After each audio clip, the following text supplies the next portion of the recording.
What we're trying to do in the BBC Radio 4 series, telling a history of the world, is exactly what the museum was set up to do in the middle of the 18th century.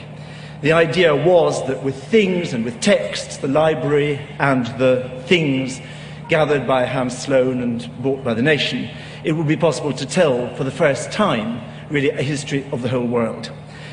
The texts have now gone, of course, the library, and what's become very, very clear, I think, is that the kind of history that you tell through things is very different from the kind of history you tell through texts. And indeed, the very notion of the word history has, in the 19th century, been given a very odd inflection.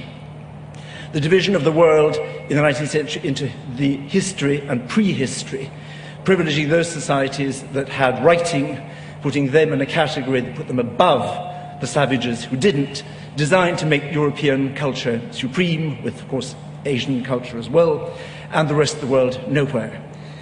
What it left is, I think, as we can all see, a very profound injustice, because if you're going to tell the history of the whole world, then you can't do it through texts, because only some of the world had texts. Most of the world, for most of the time, hasn't.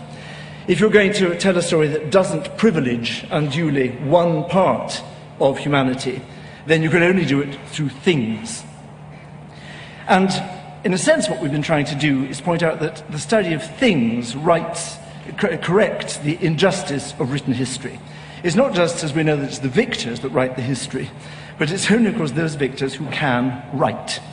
And when you're talking about contact between literate and non-literate societies, all our accounts are necessarily unbalanced because they come only from the side that can write, unless we focus on the things. That's what I think the museum was, in a sense, set up to do. It's what we've been trying to do in the programmes.